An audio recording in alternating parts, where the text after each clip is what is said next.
Bank of America, you'll not just stay ahead of the curve, you'll move it. With access to experts, award-winning insights, and business solutions so powerful, you'll make every move matter, locally and globally. Visit bankofamerica.com/banking for business to learn more. What would you like the power to do? Copyright 2024 Bank of America N.A. Downy Rinse and Refresh. Break up with stinky clothes. Rinse it out. Every now and then I get a little bit tired of the stinks that just will never come out. Pour Downy in the rinse change. Every now and then I rinse it out. One wash and it delivers. One wash, it smells so clean. Downy Rinse and Refresh, it's a dream. Downy Rinse and Refresh removes 100% of odor in just one wash. Guaranteed. What if you could have every Sunday NFL out-of-market game free for 3 weeks? Well, FanDuel, America's #1 sportsbook, is going to give you just that. Now through September 22nd, all FanDuel customers can bet $5 and get a free 3-week trial of NFL Sunday Ticket from YouTube and YouTube TV. Then with YouTube TV base plan, you'll be able to watch every regular season Sunday afternoon out-of-market game. All you need is a Google account and current form of payment. You can cancel at any time. Just visit FanDuel.com/1620. John, like you said, just go to FanDuel.com/1620 to download America's #1 sportsbook, and you'll get a chance to watch every regular season Sunday afternoon out-of-market game. All you need, a Google account, current form of payment, and you can cancel anytime. So nice to be able to watch all of the NFL games. 21 plus and present in Iowa. Full price of NFL Sunday Ticket will be automatically charged seasonally after free trial. No refunds. Teams, restrictions, and embargoes apply. Gambling problem? Call 1-800-BETS-OFF. Hello there. Greg Wagner joining you from the Nebraska Game and Parks Commission. Time now for another Nebraska Outdoor Update. Hey, planning a trip to a state park, one of Nebraska's 76 state parklands? Excellent. But don't forget your state park permit, money for camping fees and other activities, a fishing permit if you want to wet a line, and oh yeah, a 6-foot leash for Scruffy, your pet. Thank you, and we'll see you out there. I'm Greg Wagner with Nebraska Game and Parks. KOZ and Bellevue, Omaha, Council Bluffs. This is 1620, The Zone.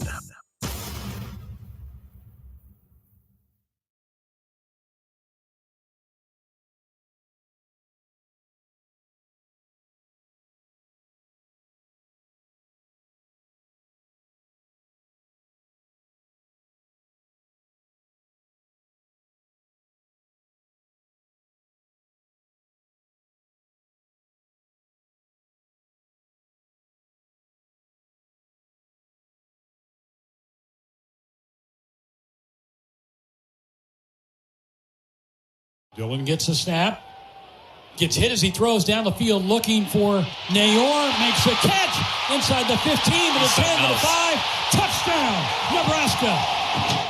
Trips to the near side, snap back to Raiola, steps, throws toward the end zone for Banks, goes up, makes the catch, and it is a touchdown, Nebraska. Jamal Banks out-leaped a couple of defenders and pulls it in there for 6 points. There was some good and there was some bad, right? So like the best one was he three-way checked. He three-way checked the long run by Emmett, right? Like he checked it and then they kind of moved and he checked it back. And so then he checked it again and got us to that run. So like when you have a freshman that's checking and reloading things, that's an unbelievable job by Sat putting those kinds of things in. Great job by Glenn teaching it. Great job by Dylan learning it. And then also all the O-line and all those guys being on the right call.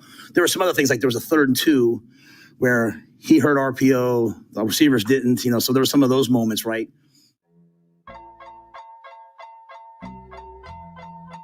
Oh, welcome to Severe Reaction on 1620 The Zone on a celebration Sunday.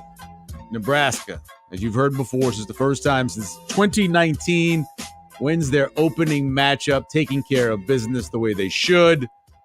And everything is beautiful on a Sunday morning. Joey is here on the board. He was just here a matter of hours ago. 12 hours ago. 12 hours ago. Big Red Overreaction, which was, I listened to the last probably 45 minutes. It was the happiest Big Red Overreaction I've listened to in years. Everybody was all, hey, I really don't have anything bad to say. It was great. It was wonderful. Everybody felt good about their team. Felt good. That's right. That's the way you should feel when you start a season playing against a team like UTEP.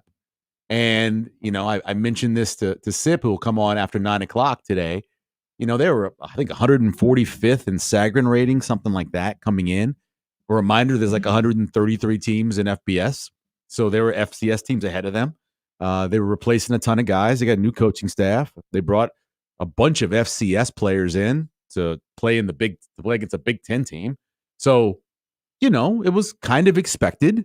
Most people picked around 38-7, 38-10, somewhere in there, except for Josh Peterson, who had Nebraska's defense giving up 20 points. Well, That's his problem. He said Nebraska would score 40, so give him that. He got it. We all had 38 or 40. Hell, Nebraska, and we'll go over this later because one of the stats we're going to follow this year, we got a few of them that I want to follow specifically.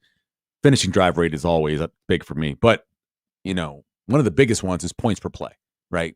And that allows you to determine how good an offense is, scoring offense is, no matter if they go fast, no matter if they go slow, no matter if they are a run-based team, a pass-based team, they're Iowa of last year, a defense, special teams-based team, whatever. Points per play allows you to do that. And, there's times in the game where if you look back, they could have had 4 more touchdowns, right? Because when you start looking at teams crossing the 50 or crossing the opponent's 40, you expect to get points. Nebraska had 2 drives that ended in downs where they didn't convert on 4th downs. They had a field goal and a fumble. That's 4 drives that could have resulted in points that didn't. They could have scored more. They could have easily went over the total by themselves if they just would have converted on 3 of those 4 drives that didn't result in points. So as good as everything was, and it was, because trust me, when people say, well, it was just UTEP, think about Michigan State and their fan base and where they are right now. Look back at Wisconsin and say, their fan base is like, oh my God, what is going on? What is happening? Why are we like this? How about Oregon? Oregon's fan base is like, bring back Bo Nix. What is going on? Why are we not able to score more points? We'll go over the Big Ten games because it was weird. It was either nail-biting time or it was blowouts. That was pretty much the Big Ten in week 1/0 for the Big Ten. And then you got teams like in the SEC, like their top 7 teams, some played pretty good competition, just took care of business. Georgia they took Clemson in the backyard and said, Dabo, your time is done. It was great, a great run, couple of national championships, putting teams into the NFL. Putting quarterbacks in the NFL, good job, but your time is done. It's over. This is what big-time college football looks like, and here you are, And in a way, Notre Dame did kind of the same thing. Said, hey, you know what big-time football is, A&M? You're not it, And so took care of business. But again, you beat UTEP. Say whatever you want about the Miners. Not a good football team this year. I think that they will be in terms of where they are as a Power 6 or whatever, what do they call them? G6, G5 now conference. They'll be fine. They'll get it turned around. They'll have some talent. But right now, they're not ready for that. But it could have been worse because we've seen it before when Nebraska went against teams that they had better talent than, that they were, had better speed, everything else, and whatever reason didn't play well, turned the ball over a bunch or did something like that. And that didn't happen. Severe Reaction is brought to you by Equitable Bank, where we take banking personally. Also brought to you by Nebraska Medicine. You can join the team at Nebraska Medicine. NebraskaMed.com/careers is how you can do that. As someone who has financed a good chunk of Nebraska Medicine over the years with my kids, they do good work over there. We appreciate that. We really do.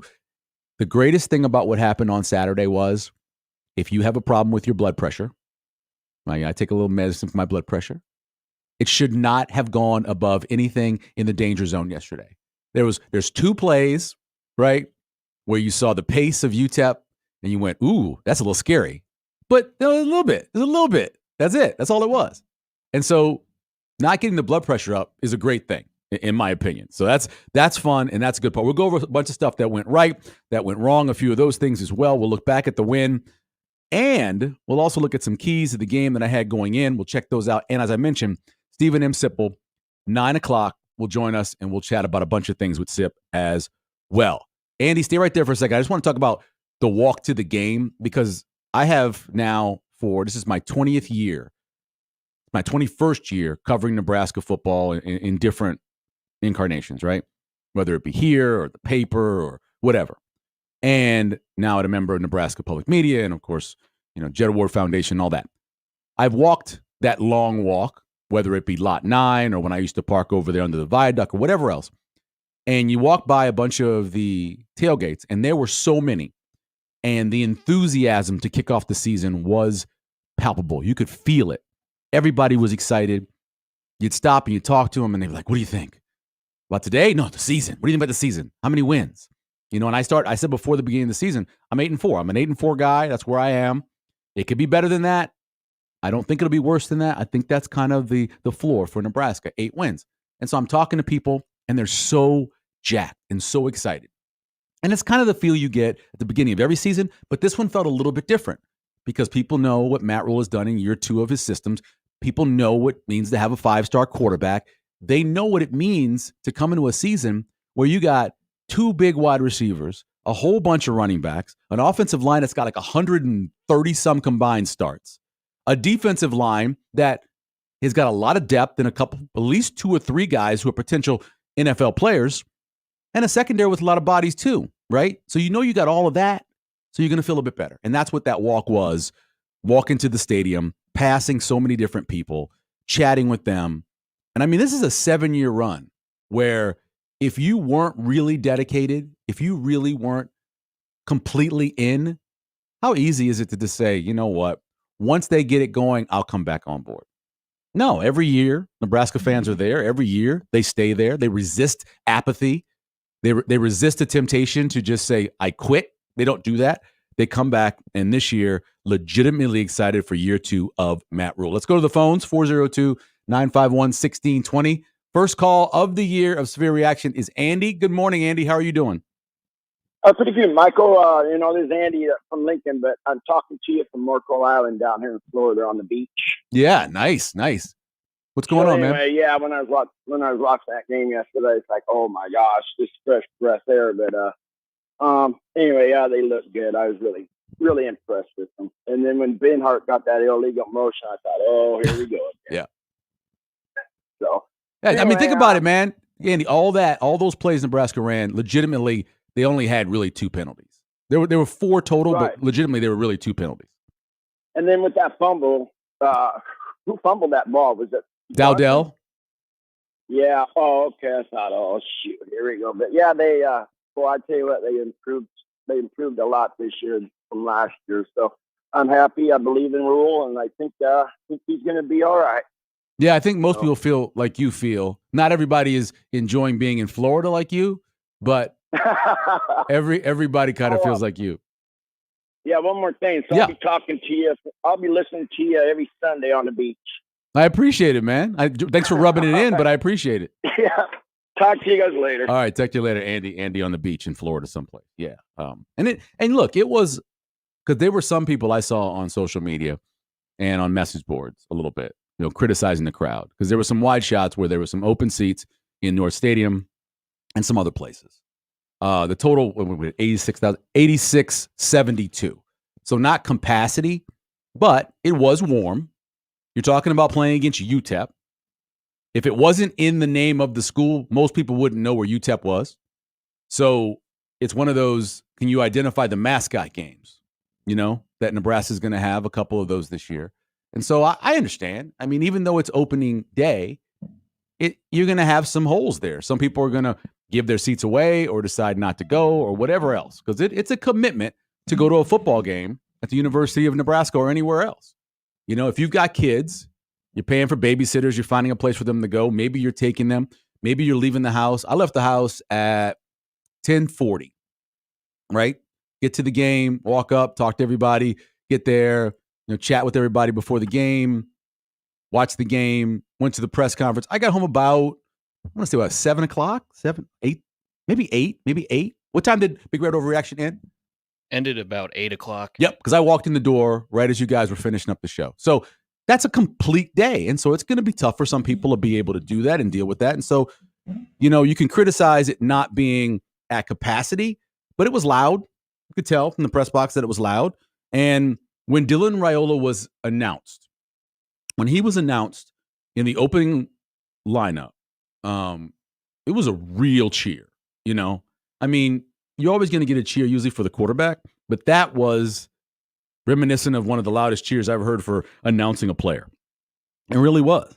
And you think about having Dylan Raiola there as a 5-star. You think about what Jamal Banks and Isaiah Neyor are. You look at Thomas Fidone, who I know didn't have a great game, caught some passes. There were screens that didn't quite go right? Didn't get him down the field. But if you watch him and you look at his physicality, that's a potential red zone threat. Ja'Cory Barney didn't have the explosive play because it got called back on the OPI they called against Thomas Fidone, but you see the potential of Barney. And then you start looking around the field and you see more and more guys. Again, it's a reason to get really excited about this team. And I didn't even mention what the running backs are and what they look like, what Dowdell looked like early before the fumble, Emmett Johnson's long run, Ramir, who's very solid, and then it appears their goal line back, is doing pretty well as well, right? I mean, you're looking at Gabe Ervin had 6 carries with 2 touchdowns. I'll take that percentage all the time. Not bad at all. And then we'll get to a bunch of other stuff that's going on, including Steve Sipple about 9 o'clock. Let's go back to the phones. 402-951-1620. That's where John in Omaha is. Good morning, John. How are you? Hi, Michael, I really appreciate what you do with all of this. I've got a comment and a question. Mm-hmm. The comment is, I hope we make things personal this week for Colorado's sake. And the question would be, I've seen Nayor listed as a senior, but I thought I had read early on that he might be able to play a couple of years because of his injury history. Do you know anything about that? From what I understand, so he played a full 4 years in Wyoming, right? Oh, no, So he would have the COVID year.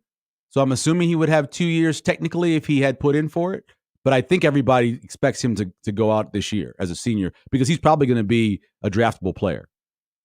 Okay. Yeah. Well, great job. I really was very happy with what went on, and hopefully it'll continue. Thanks a lot. I agree, John. I think, I'm confused. Banks, right? And then they are. I just look at what I was looking at some draft stuff coming into the season because I worked with John a couple of weeks ago, with Bishop a couple of weeks ago, and I was trying to see who could be drafted. And he was listed on some early draft list because of that. He had moments in his career where you said, okay, and then he goes on to Texas and you go, oh, okay, yes, this is a good enough player. But yeah, I think he does have 2 years remaining from what I can see on there. But you look at what he did yesterday and has a good season. He's certainly going to be a draft eligible guy, along with Banks, who easily is a draft eligible guy. Those two guys combining for what they did yesterday. It's amazing to watch. It really is. After all these years of watching, occasionally a Trey Palmer come through, who still wasn't a very big guy. You look back now on a guy like Quincy Enunwa, right? A Kenny Bell. You look back at that group of wide receivers, and I said coming into the season, I thought that this wide receiver crew, and Kenny Bell actually agreed with me, it was comparable to what they had the year after Enunwa left. So that would have been, I think, 2014. Where they had some depth, they had some quick guys, they had guys who could go up and get the ball. Maybe if we look back, we might say it's as good as 2013. Which is pretty loaded. And 2015 put up good numbers at the wide receivers too. So maybe it'll be a little bit like that. When we come back, we're going to get to some of the biggest plays of the game. Matter of fact, we're going to get into the first play where I think you really understand what it means to have a 5-star quarterback under center for your team. We'll get to that when we come back. Again, brought to you by Equitable Bank. We take banking personally, and Nebraska Medicine. They're looking for help. Join their team. NebraskaMed.com/careers is where you can do that from Nebraska Medicine, who does a great job. Always, when we come back, more severe reaction here on 1620 The Zone.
Trips to the near side. Snap back to Raiola. Steps, throws toward the end zone for Banks. Goes up, makes the catch.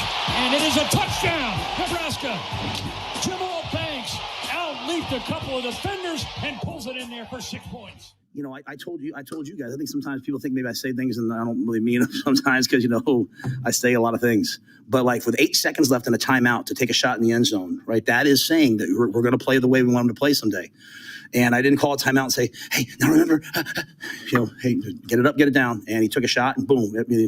So I was really happy with that. So I thought for a first game for Dylan, a lot of great things. I think there's a lot of things we have to clean up as a staff, and we will. Welcome back to Superior Reaction here on 1620 The Zone, 8 to 10 a.m. each Sunday after Nebraska plays and hopefully wins a game. Brought to you by Equitable Bank, where we take banking personally. Also brought to you by Nebraska Medicine. Join our team at nebraskamed.com/careers. Careers. That highlight of the pass at the end of the half is obviously one of the bigger plays and one of the better throws you're going to see from any quarterback throughout college football. But I thought that the play that really told you that things were different, and the theme for today, I always try to have a theme for every show. And you know that phrase, what Brown can do for you? Well, we'll expand it to what a 5-star quarterback can do for you, right? You're sitting there at 2nd and 30 after a couple of penalties on the first drive. Think back to whatever year you want to think back to. Outside of when Taylor Martinez was here and there were so many big plays that are made, they probably could pick that up at some point. Back over the last 4 or 5 years, if Nebraska got a penalty on a drive that put them back at all, they probably weren't going to score. The drive was going to end. They were going to punt. They were going to turn the ball over, whatever else. You're sitting there. It's not even 5 minutes gone in the game, and it's on your 5-star quarterback to make a play. What a 5-star quarterback can do for you. You look, he drops back, makes the perfect read, perfect throw to Jamal Banks, 19 yards. So now you're at 3rd and 9. You're back on the advantage now because this defense, yes, they want to give up a little bit, but they don't want to give up that much. They don't. That's not the desire. You want to try to keep everybody in front of you, force a long 3rd down, and maybe you can either force a field goal, whatever else. And he turns around, makes a throw to Nayor for 16 yards, and you're like, okay, that's what it's like to have a really good at this point, perhaps at some point, great quarterback under center for your team. That's what it's like. 2 plays later, Dante Dowdell scores from 5-yard line, and you forget that this team was backed up to 2nd and 30. Now, the offsides is one thing, and then they called the OPI because of blocking downfield on what was going to be a really good play to Barney. But what do you do when you get in that situation? What do you get when you're behind the sticks like that? The majority of the time over the years, Nebraska wouldn't convert. They just wouldn't. Now, I don't know if it was because their heads would go down or it had to go back to what was on the coaching staff or whatever else, but they just couldn't do it. Very good quarterbacks get you out of mistakes. Average quarterbacks often get you into mistakes. They're the ones making the mistakes. And then you got to hope that a really good team around you can rally and change that. Most times it's not the case. I mean, look around college football yesterday.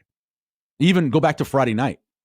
There were a lot of quarterbacks that were putting their teams in really bad situations. And sometimes they got out of it. Sometimes that quarterback did. Look at Thursday night. I mean, we're going to talk a lot about Colorado later in the show, and we're going to chat with Steve Sipple about them too after 9 o'clock. You look at what that game was and the situation they were in, and I know this is not a place to give compliments to Colorado. Shedeur Sanders made some plays with guys all over him that the majority of the quarterbacks in college football and some in the NFL couldn't make. Really. You could say he's throwing it up. I can tell you that he's putting the ball in a spot that only his wide receiver can get to, and they're going to make a play. Having a great quarterback. And I'm not saying yet that, because if you noticed on that bite that Joey played, the head coach wasn't quite trying to heap praise on his quarterback. He did some good things, but you know what? He made some mistakes too, trying to hold back a little bit on being over effusive on the quarterback, which is fine. You know, it's his first start. But he's got the things that make a great quarterback. We talk about the size, we talk about the arm strength, the awareness of the clock, the play that Joey played, the touchdown pass at the end of the half. I guarantee you, and I heard it in the press box, people are like, what are they doing? The way they're managing this clock, they should have downed it here earlier, or they should have called a timeout here earlier, or whatever. It didn't feel quite right. It was fine. Dylan walked up, spiked the ball with 8 seconds, knew he had a full 8 seconds. He can make a throw that if it doesn't get completed, they'll still have some time to do whatever they're going to do next, field goal or whatever else. And he made the throw. He made the throw in the right spot at the right time to get the score. And he knows, he's played enough with both Nayor and Banks to know these guys can go up and get a ball from me. I know they can. So you're playing again. You're playing against a team outside of the top 140 in Sagarin. You're playing against a team with a new coaching staff and all that stuff. You put them away. You put them away. That's what a quarterback can do for you. You can help put them away. So you have the throw that he made on 2nd and 20 to Banks, and then you have the play at the end of the half. You got the ball back at 2:05 to the interception. Immediately, Raiola is sacked. Now he's back 6 more yards. Okay, so you're like, oh, okay. Half is ending. It starts with a sack. I would say the majority of teams in the country at that point probably aren't going to get points. Not because they don't have talent or whatever else. You come out there for your 2-minute warning, you start with a sack. It's like baseball where you walk the first guy, the majority of the time the guy's going to score. You get a sack, first play, you're probably not going to score. But Raiola makes up for that, right? Ramir gets a little 4-yard rush, and then Dylan makes a great throw to Nayor for 16 yards, and you're like, okay, maybe it's time now. Maybe they can do what they haven't been able to do before. And so some people may look at that throw that he made at the end of the half to Banks and say, oh, well, he just threw it up. Banks went and got it. But look where he puts the ball. Look where the ball is. It's on the sideline side. So you got the defender inside of him. You got a big wide receiver, and you put the ball on the outside of that big wide receiver.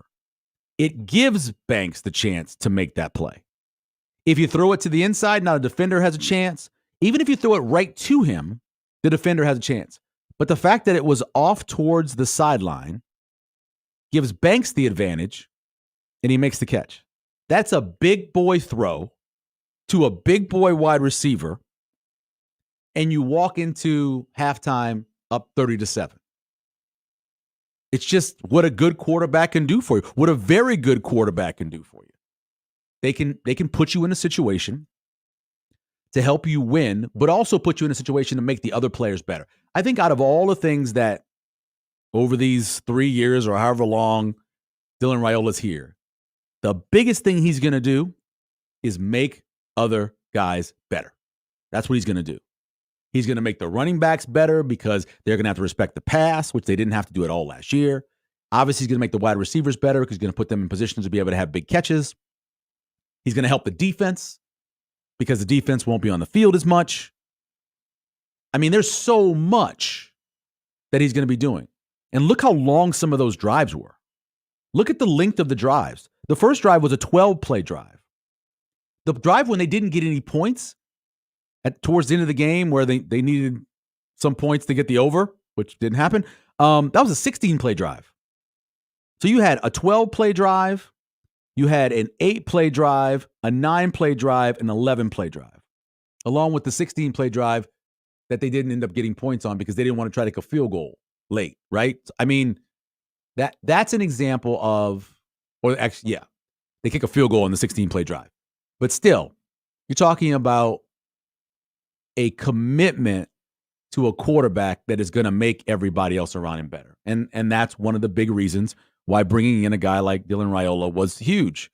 And I've gone over this before years ago, for years. You know, you got Ndamukong Suh. A lot of people, believe it or not, wanted Ndamukong Suh as an offensive tackle. He chose Nebraska because of a major that he wanted and because they were going to play him at defensive tackle.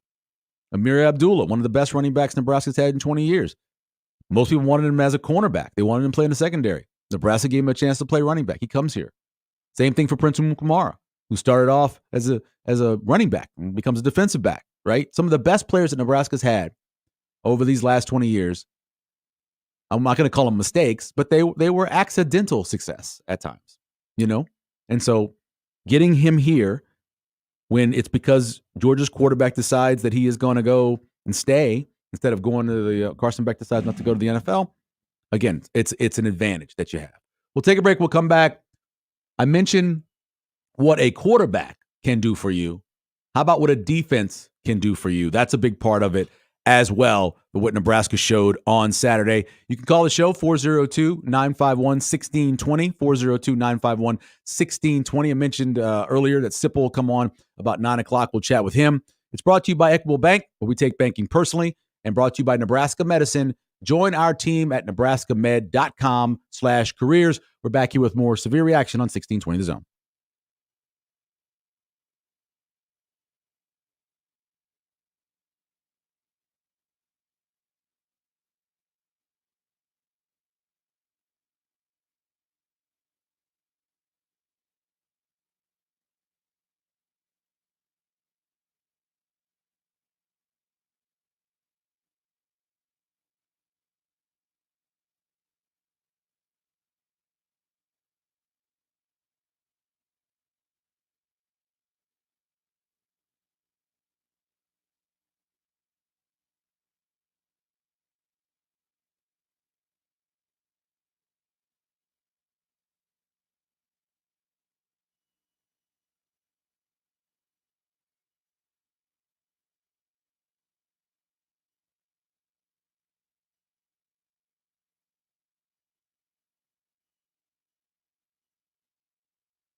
Gets the snap, back in the pocket. Throws over the middle, pass is intercepted. Picked off at the 30-yard line. Ramir Stewart with the INT to the 40. Knocked out at the 39-yard line of UTEP. Couple of flags out on the play. Looks like they might be in the area of offensive holding. Ramir Stewart, the redshirt freshman, holding a pick in the Huskers' second IT of the game. Put him in the plus category, too. What I really would like to do is be like +1, +2 every game. I don't want to have like, hey, we got 7 in one game and that skews the numbers. I just want to come out every game plus, because, a lot of these games are going to come down to the last possession. If you can steal a possession, then you have a chance. And I think the safety is a way of stealing a possession. Welcome back to Severe Reaction here on 1620 The Zone. 402-951-1620 is the number. There's so many times, if you've noticed this over the last whatever amount of 18 months or whatever, however long Matt Rule's been here, how many times does he speak things into existence? It's very weird. So talk during the offseason or before the season started about Ramir and saying, hey, he's been a little overweight. I didn't bring him to camp.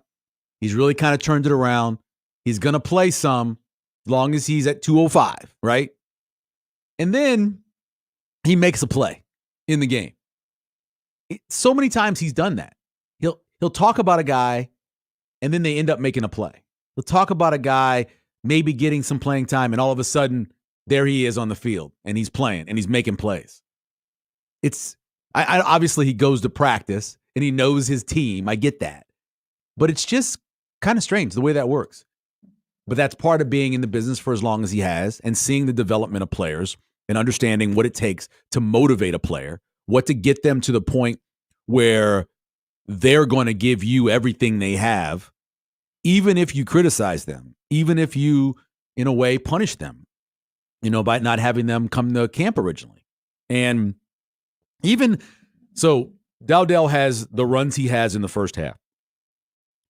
Anybody watching the game, and I'm sure Steve Sipple loves it because he loves big backs. Anybody watching the game, watching Dowdell early on in the game said, oh, okay, that guy could be our number one. That's our number one. That's the guy who's going to have, if somebody's going to get 15 carries, it's going to be him. And then he fumbles. And it's funny, I said it to there's a young guy next to me named Noah. And I gave him the quote from John Heisman, where he said, it's better to die as a young boy than the fumble of football. And he goes, ooh, that's harsh. And I go, well, back then they were really serious about fumbling. And you notice you didn't see Dowdell for a while. He was sitting. He had a chance to think about the mistake he made. They told the players before the game, UTEP is going to go low at you and try to get at that ball, try to tackle you low. Early in the game, Dowdell goes over the exact same way, protects the ball, doesn't fumble. This time inside the red zone, does the exact same thing. He fumbles the ball. So he's got to sit. Now, he comes back in later. It was a goal line package. He came back in before Gabe Irvin got his second touchdown. So he came back in. He wasn't completely ostracized to the bench, but he had to understand the mistakes he made. That's how you handle it. Now, come Colorado, maybe your starter's Dowdell, maybe.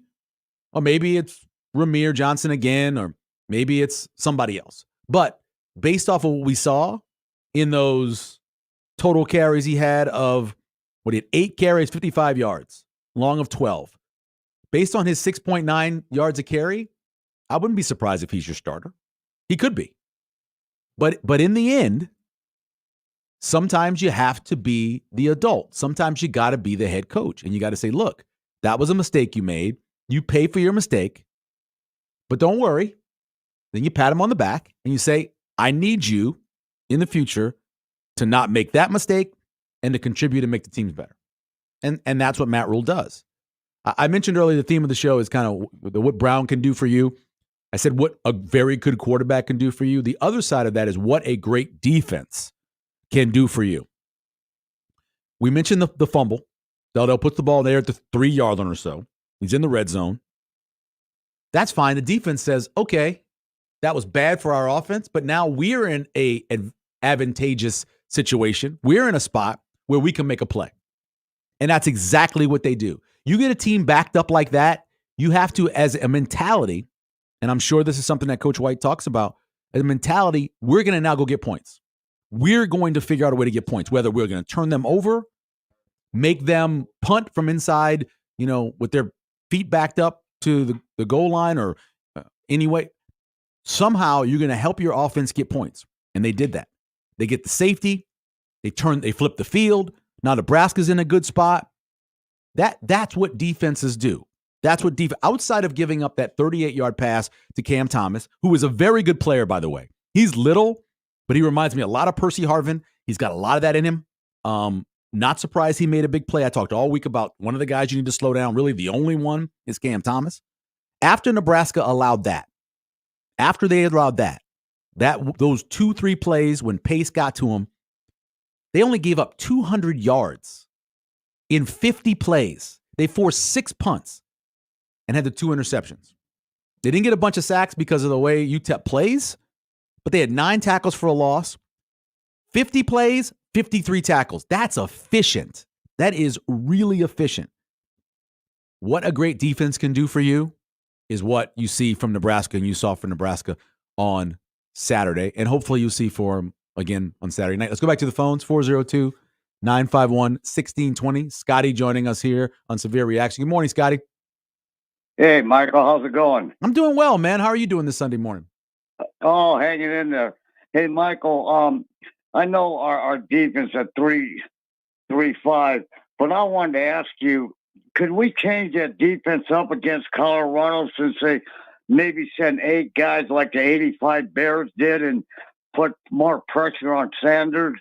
Because if he gets outside that pocket, he can get real dangerous. And I'm just wondering if we can rush more guys at it and see what you think. Can we send 8 guys at him?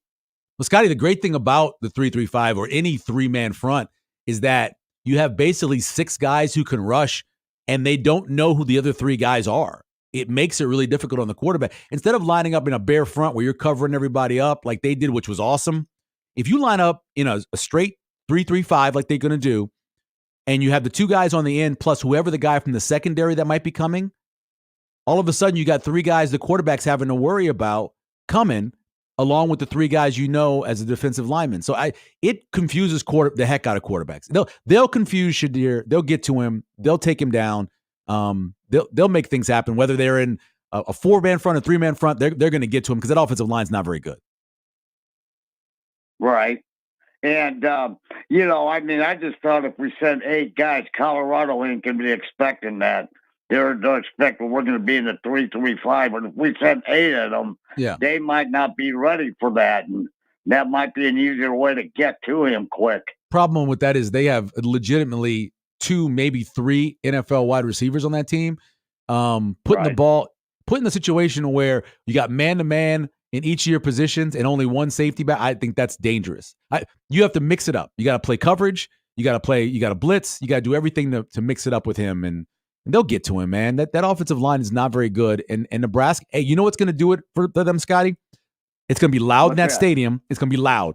Those tackles are going to have to go on a silent count, whether it is the guard tapping the center or it's a clap or whatever it is, and they're not going to be able to get off the ball as fast as Nebraska's defense will be because of the sound of that crowd.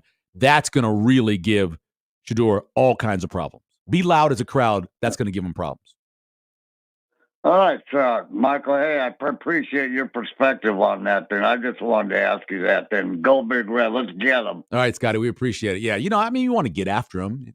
And there'll be times where Nebraska could – a lot of times people will call it a zero blitz or, if you're going to go all out, right, and you're saying we're going to sacrifice perhaps giving up a big play.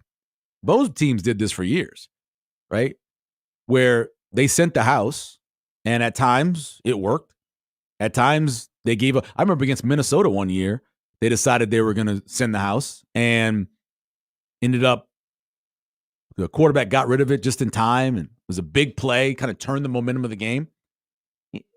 I trust Tony White to have a game plan for a quarterback I'm sure he's watched a ton of tape on. And I know Sanders is better than he was last year because guys just get better. I know he's got a lot of talent around him. Travis Hunter is one of the best college players I've ever watched. I'm 55. I've watched Herschel Walker in person. I got to see that Pitt team in 1980. That Pitt team had Hugh Green is one of the greatest players I've ever watched in person. I've seen a lot of great Adrian Peterson. I've seen a lot of great players in my time in person. And Travis Hunter is as good as anyone I've ever seen at any position. The catch he made in the end zone with the guy all over him by stopping the ball with one hand and then bringing it in with the other it's impossible to understand how hard that is. And then he plays every play on defense. He has very few plays off. He is incredible. You have to limit him. He's going to get his, but you got to limit him. You know what you got to make him do? You got to get an early lead, force Colorado to play from behind. Their run game is not good. Completely abandon the run game and make it this defensive front versus that offensive line. And if they have time to throw the ball, if you can do those things, you're going to beat them and you're going to beat up on them. The third theme of the day, out of the three themes, they're all kind of the same based on them, but different parts of the theme, from what a great quarterback can do for you, what a great defense can do for you. The other one is what it means to play clean. And Nebraska, throughout the last, 20 years. How often, how many games, I know John could tell me this, how many games have they truly been clean? Whether it be turnovers or penalties, something silly. Yesterday, they came out, opening game of the season. They had the 2 penalties on the first drive that they overcame. There was that weird offsetting penalty on the kickoff. Like they called a blindside block. I believe it was on Carter Nelson. The number they gave were 1 or 2 players. I think it was Carter Nelson. I'm not sure. It doesn't say it on the penalty listing on the stat sheet. And then they had one more later. It was another OPI. It was Keelan Smith, I believe, on a play. But that was it. Really 2 legitimate penalties and the 1 fumble. If Nebraska can do that throughout the season, if they can play that clean, if they can be, again, like Iowa, you're going to win a ton of games. A ton of games. Playing clean is huge. 402-951-1620, 402-951-1620 if you want to call the show. Coming up after 9 o'clock, we'll chat with Stephen M. Sipple of Husker Online. And we'll get into a stat that I mentioned earlier that we're going to follow all season long that kind of defines what Nebraska can be, and it really defines the best teams in college football as well. We'll get to that when we come back. Severe Reaction on 1620 The Zone.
Gets the snap, back to throw, steps, throws, intercepted, picked off Malcolm Odsong at the Nebraska 43-yard line. It's his 4th career INT. Jackson in the back, Locklear claps the hands. They give the snap. Is it a safety? He's right near the goal line. He didn't get out. There, no signal yet. Husker defenders think they've got a safety as they hit him right at the goal line. The officials talking now. Yeah. There it goes. Safety for Nebraska. I felt good about that one. He didn't get out. Hey, let me ask you this. Do they count the safety as a turnover? Well, they should. I might do it in a yeah. That seems like a turnover, does it not? I mean, I was sitting there because we were -1, and then we did that, and I was like, okay, we're even right now. But yeah, and I was happy for Ramir. I mean, you're talking about a kid that I did not bring to camp. Okay, did not bring to camp, and over his body weight, right?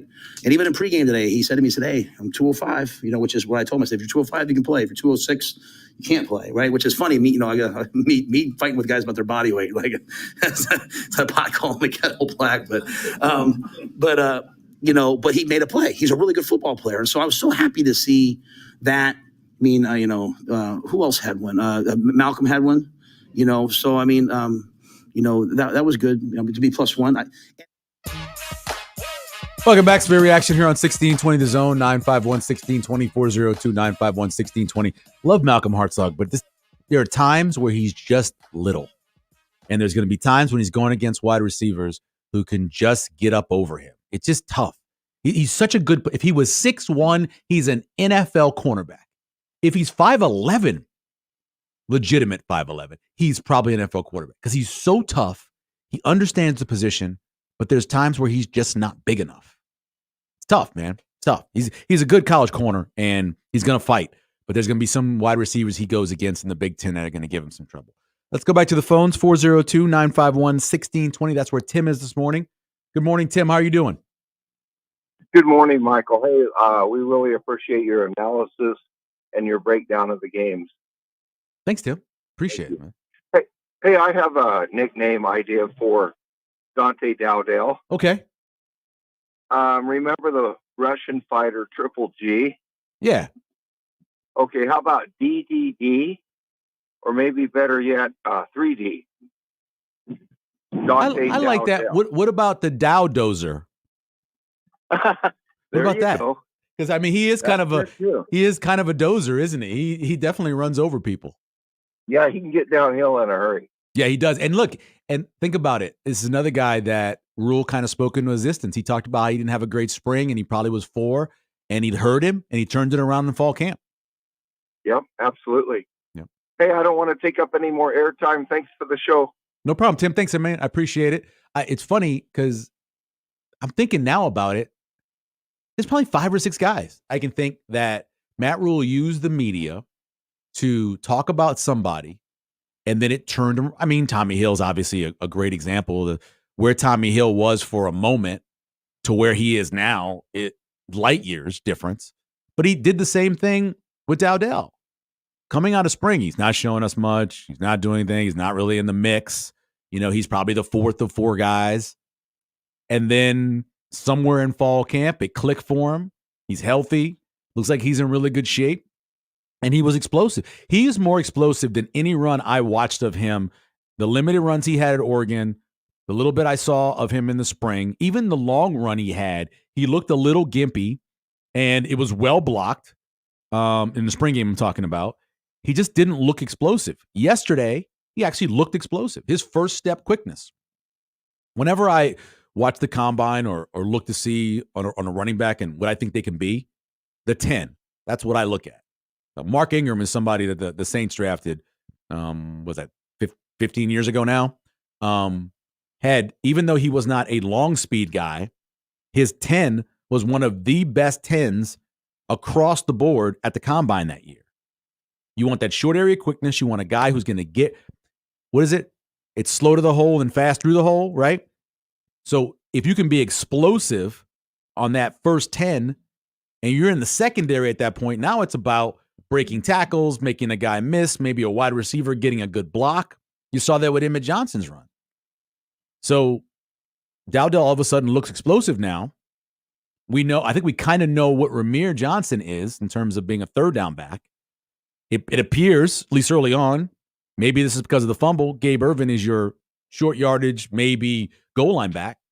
So everybody's kind of finding their position in this. I would expect by the end of the season, like the other years where this has happened, somebody's going to take control. In 2003, it was Porkchop, right? He took control.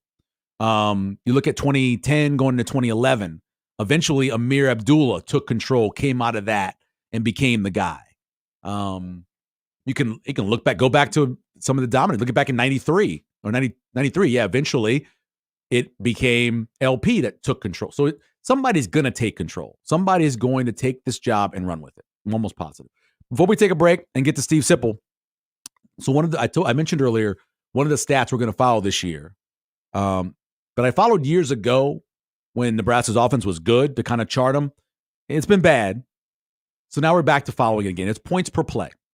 And you may go, what's the big deal about points per play? Here's the big deal about points per play. Last year, Nebraska was 0.281. Do a little bit of math. Say Nebraska has 60 plays in a game. If you're 0.281, that means you're producing right under 17 points a game. That's not good. In the Big Ten, in college football, even if you're Iowa, that's not good. That ranked Nebraska 115th in the FBS last year. Yesterday, they were 0.482. Do the math again. 60 plays, that's nearly 29 points a game. Think about what a 12-point difference in scoring means for a Nebraska team last year. That's 4 more wins, right? Maybe 5 more wins? Certainly 4 more wins if you're scoring 12 more points a game. Currently, looking at the overall stats, that puts Nebraska 24th in college football in points per play, and it puts them 6th, just right below Michigan in the Big Ten.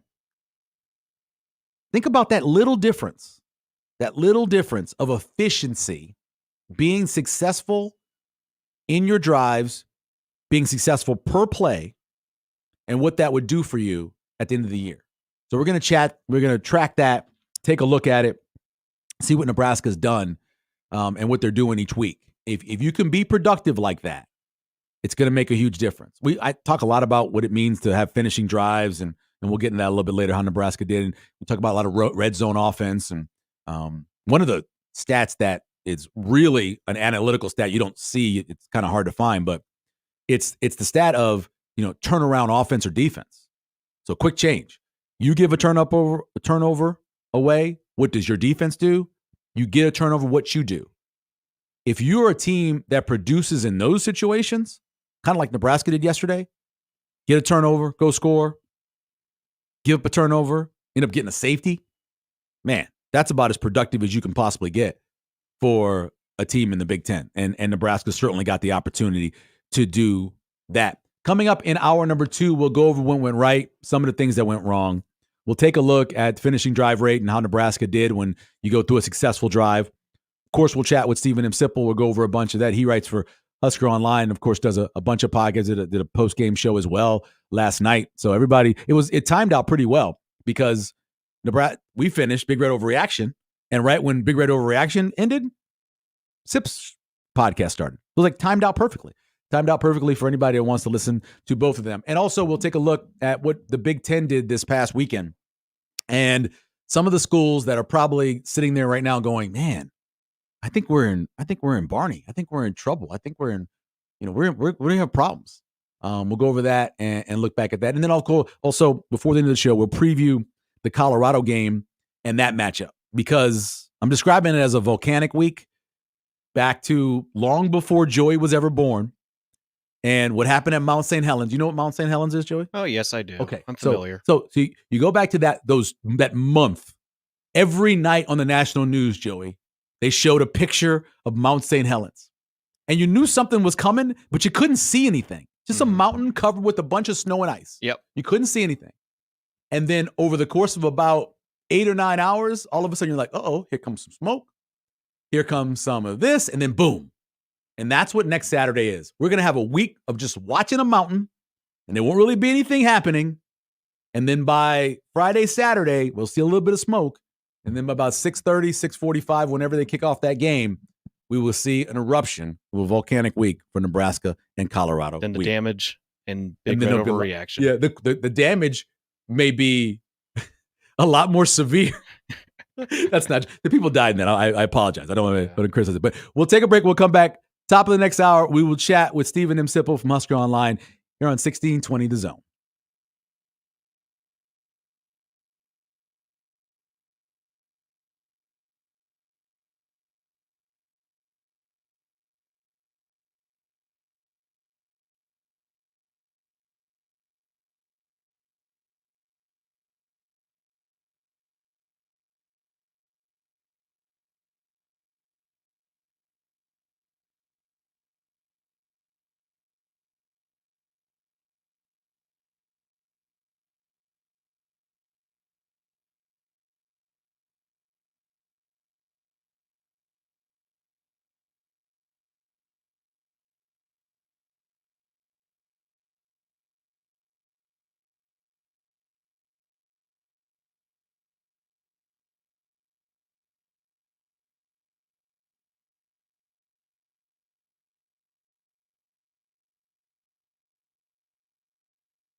Now we're going to get big here. Dowdell, the one back. Raiola under center from the 5. 2 to the near side. No wide out. Split right. Raiola, long count.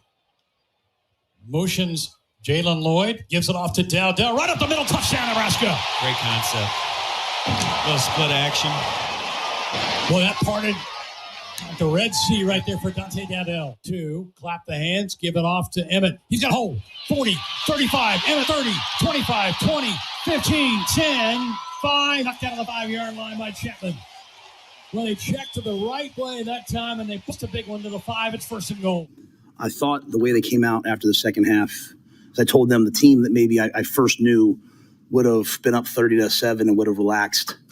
And I challenged them, A, we have to build a competitive stamina to play for 60 minutes. And B, you have to love your teammates enough to get all those. The best part of that was seeing all those kids at the end getting, a guy like Maverick Noonan have a tackle for loss who missed a whole year with a knee injury, or the guys who walk on, the guys who are on the scout team have a chance to play. So that to me was, everyone will be walking around the building with a little bit more vim and vigor because they got a chance to play. So that was awesome. Welcome back to Severe Reaction on a Celebration Sunday here on 1620 The Zone. Brought to you by Equitable Bank, where we take banking personally, and by Nebraska Med. If you want to join the team, nebraskamed.com. It is, as I mentioned, a Celebration Sunday, not just because Nebraska won yesterday, but because I get to talk to Stephen M. Sipple from HuskerOnline.com. What is happening, Sip? So we're going to do this again this season. I hope so, if you want to be a part of it. Oh, yeah, I'm honored. I mean, I'm not even joking. Yeah, I'd love to, and I appreciate the invite. I was really happy yesterday when I received a text from you. I was kind of wondering if we were going to do it. From like 50 feet away, I texted you. It's so 2024.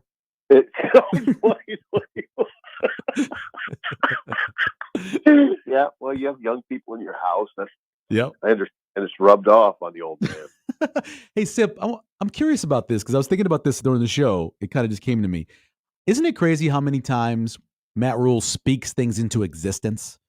Like with the Ramir Stewart kid or like Dowdell criticizing him coming out of spring, or just not criticizing, but saying he wasn't in the mix coming out of spring. It seems like he will talk about stuff and then all of a sudden it kind of comes to fruition in a game and the guy makes a play or something like that. Have you noticed that? Yeah, he's been around, right? I mean, yeah, good call. Far, I think the main thing is he's been around. He's seen a lot of football, and I think he probably can anticipate a lot of, I'll say movement by players, like movement that he can see a guy getting better. Yeah, probably in its very early stages. He has a very discerning eye that just a layman wouldn't have. I mean, I don't think there's I don't think there's any doubt. I mean, I think most people would agree that he's high level intelligent. It doesn't mean he's the best coach in the world. We'll see on all that, but he thinks at a high level and he sees things at a high level. I talk a lot about how sometimes you just got to get lucky, whether it's recruiting or now the transfer portal. How lucky are they to fall into Ben Scott, first of all, who is, I think, a future NFL center. He's got 40 starts between right tackle and center, and get Micah Mizuka in here, who I thought was a beast yesterday when I watched him individually. Can't wait to rewatch him. I mean, the other guys are good, but those two spots, they're really good. Oh yeah, no, I'm glad to hear you say that about Ben Scott. You know that particular part of the game better than I do. I always kind of go to. I'm kind of like that. I always kind of feel like Milt Tennifer used to tell me all the time, Michael. Yeah. After the game, I can't give you an answer, Sip, because I got to see the film. I'm kind of like that with the offensive line. It's good to hear you say that about Ben Scott. My impression of him during that game yesterday was very good. It was just an impression. It looked like he was moving things, sturdy, doing a good job. Mizuka's he's a bear. Yeah. Mizuka is a bear. Nasty bear. I think he's a big time player. Mm-hmm. He'd be hard to deal with. He's got a really hardcore mentality. They didn't fall into him. He's known him since he was a kid. Right. but they're. Now, I'd be interested to ask you, and I know you're supposed to ask me questions, but I want to ask you, how did Evans look to you? Oh, I thought he looked good. I think he struggled a little bit a couple times on some run blocking that I noticed, but I think kid's a really good pass blocker. Like he's got natural feet, and he's had it since the moment he got here. And so I thought pass blocking wise, he was really good. I thought he struggled a little bit, but like I'm with you. I want to rewatch. I tried to rewatch it yesterday, and my TV recording was screwed up, so I would probably have to watch it online. But he looked pretty good to me, certainly pass blocking. Yeah, I thought the offensive line was good. I mean, if you look at it on the surface, 507 yards. Yep. Is good. 223 rushing yards is good. I thought the protection was generally good. They had a little problem with Westmoreland, but not bad. I saw one play just anecdotally where he really beat Turner Corcoran bad, but just one play. Yeah. I think the guys up front who get overlooked all the time in this world, in all phases of football, I thought they were pretty good. Steve Sipple joining us here from Musker Online on Severe Reaction. I'm sure you appreciate this because you covered it for a long time. Coaches have the option of being over effusive about a player, especially when they first start, or they have the ability to, kind of downplay it a little bit. How do you think Matt Rule handled Dylan Raiola's first start? Perfectly. I was struck by it too. I was struck by how restrained he was. He just said he was good and bad. That's what he said.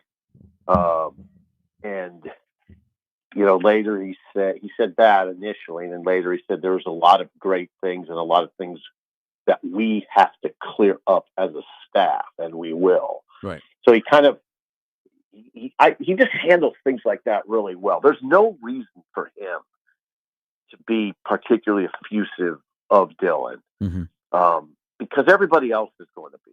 Dylan's going to receive a lot of pats on the back. Sure. A lot. A lot. He's going to hear a lot. I was looking at TikTok this morning. He's all over TikTok. People praising him, showing his highlights, showing that throw to Nayor where he sidearmed it in traffic. It was a gorgeous throw. I didn't even notice it. I noticed the throw from the press box, obviously, but I didn't know that he had sidearmed it to that extent. Yep. Threw it through traffic. He's doing things out there that are really special. And he's going to hear that, but he doesn't need to hear it from Matt Rule. He doesn't need to hear it from Satterfield. He won't hear it from Glenn Thomas either. Yeah. So it's fine. Here's why: because Dylan wants to get better. Yeah. He wants to keep progressing. That's how he'll want it that way. He doesn't need those pats on the back from the staff. What he needs from the staff is information to get him to the next level. And so it all worked out good yesterday. It's a one game at a time thing. My wife, who is she's a therapist. I don't know if you know that or not. She's a therapist, and she very concerned when she heard that Dylan Raiola had gone to 4 different high schools. Very concerned about that. And I explained to her that his dad wanted him to get coaching from different people, wanted him in different systems. Plus, they moved from Arizona to Georgia, and she's like, "Well, that's not great for his his transition as a high school guy." And I'm like, "No, I think he's fine. I think that's what he wanted. He wanted to be pushed like that. He wanted to go to different coaches. He wanted to learn everything he could." You feel that way about him? Yeah, it is. I get it. I get where people are coming from to a certain extent. I was privy to information in that discussion because of my relationship with Dominic, and a lot of it was just what you referred to, Michael, a desire to get to a better situation in terms of coaching. And I will tell you this. I don't think Dom would mind me sharing this. I just talked to him the other day about it. He's so glad they went to Buford because the level of competition is so high. Right. And it does prepare a player. It does prepare a quarterback. It helped prepare Dylan for what he's seeing now. Because you know how Georgia is. It's ridiculously talented. Oh yeah. It's ridiculous. And now Dayton's benefiting from it. And it is a big benefit in Dominic's mind. So you got to this is not what I would tell your wife, Chris, bless her heart, is it's a little different because this is a football matter. This isn't a typical, high school kid matter. This is a elite quarterback. Right. And that part of the equation is important. It's very important in that discussion. But I would also say that family is very academic oriented. I mean, you have to have good grades in that house, right, or there's going to be trouble. Sip, do you start Dante Dowdell next Saturday, 6:30, 6:45, whenever the kickoff is? Yeah, I love these discussions so much, Michael. I would be inclined to. This is an objective opinion. It's just my opinion. Right. Based on what I saw Saturday, yes. And if as long as this is what we have to ask Matt on Monday, Coach Rule, has he had any kind of fumbling issue in practice? If he hasn't, if there hasn't been an issue or the issue's been minimal, yeah, I would be inclined to start him because he looked like the most powerful, best back on that day to me. Right. They all looked pretty good. Yep. They all looked pretty good. I thought Ramir looked the second best. And then, it's a pretty close race. It's a pretty close race anyway, but I thought Dowdell was clearly the best. The other three is very close. I thought Dowdell looked the best. Steve Sipple joining us from Husker Online. Here's my Steve Sipple. I talked to Matt Rule, head coach of Nebraska. I love when you break down who the person is beyond this, who their first name is. It's you always got to remember. It's how you write. It's you're a writer. I understand. Well, you got to remember that everybody listening is not tuned in to. If they don't know who the head coach is, they're on the wrong show. I'm just Somebody saying. Somebody might be driving through Omaha on the interstate, right, from Rhode Island. I get you. I get you. What'd you think? So it happened like 3 or 4 times, but as giddy as I could ever be in the press box is when Barrett Liebertrip comes in and they go in the eye. I just love it. I can't take it enough of it. What'd you think of that? I did it a couple times. I had to look to see who 34 was. I had to remind myself, well, that's the fullback Liebertrip. I'll be darned. Yep. That was good. It worked. He's good. Kick out block, baby. But he really gets after it. Mm-hmm. Yep. He does. Boy, it's a good picture. The picture yesterday was excellent. Yeah, they got Liebertrip in there a few times. I love it when they have him, the eyes dotted. Wow.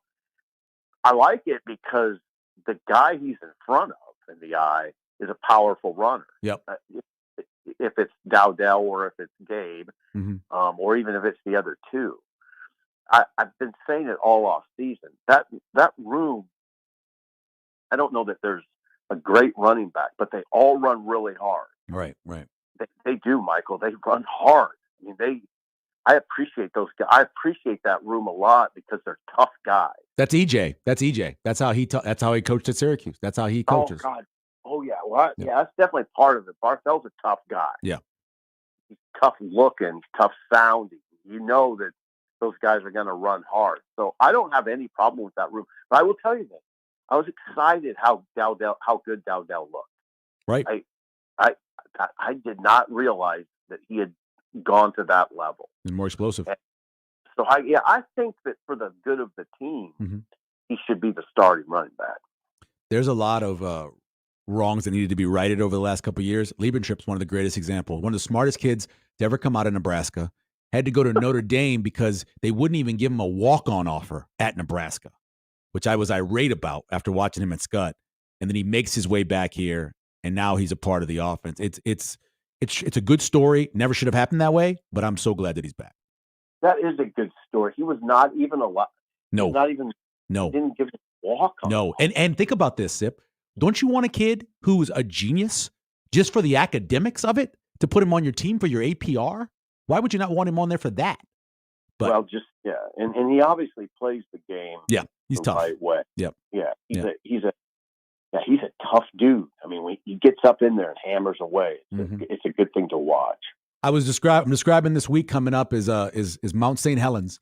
I know you remember those days leading up where you're just watching the mountain every day on national news, waiting for something to happen, and then finally, that's what this week is.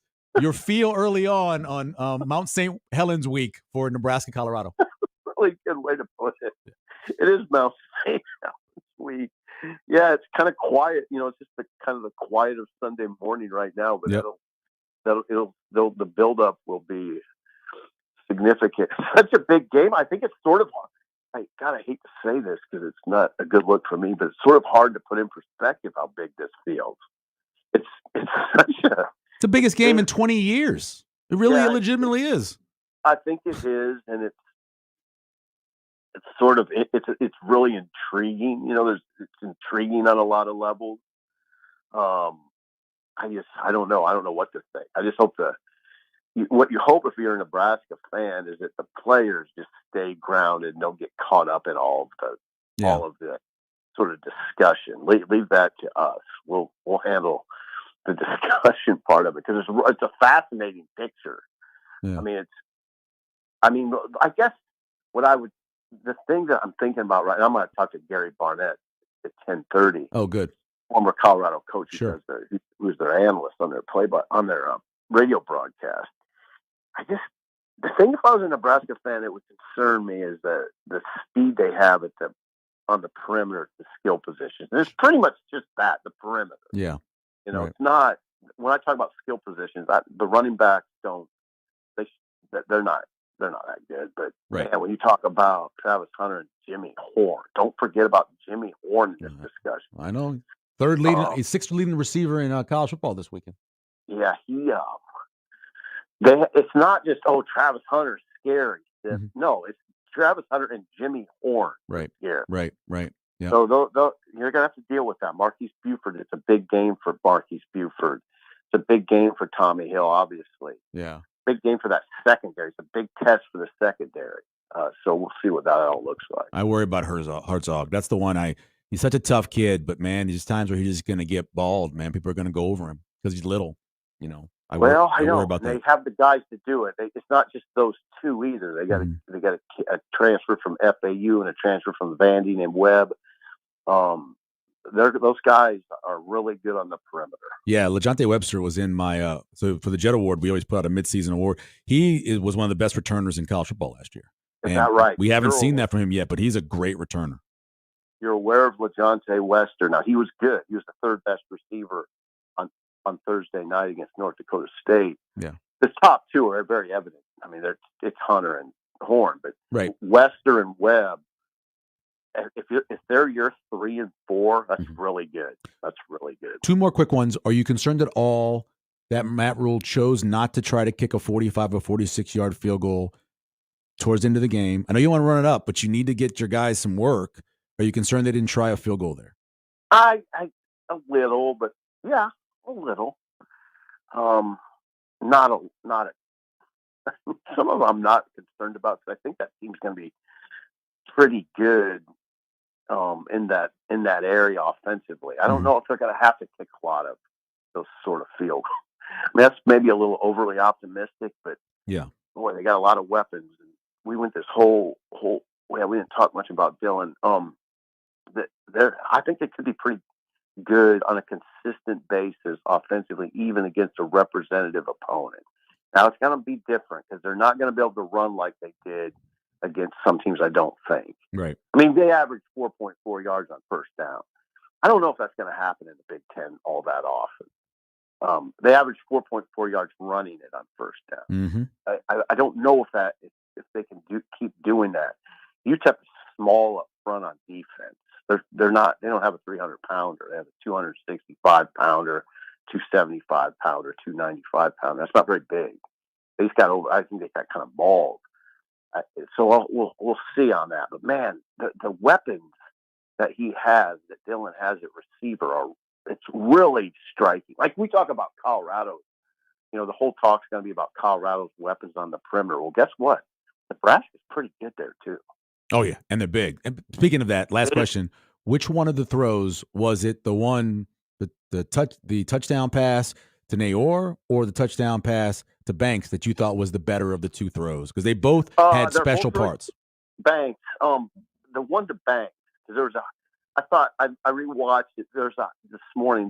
I just think there's a high level of trust in that throw. Yeah, he threw it to a spot, and Banks knew where it was going. It was right to the spot. Mm-hmm. You have to put a lot of zip on that throw, Michael.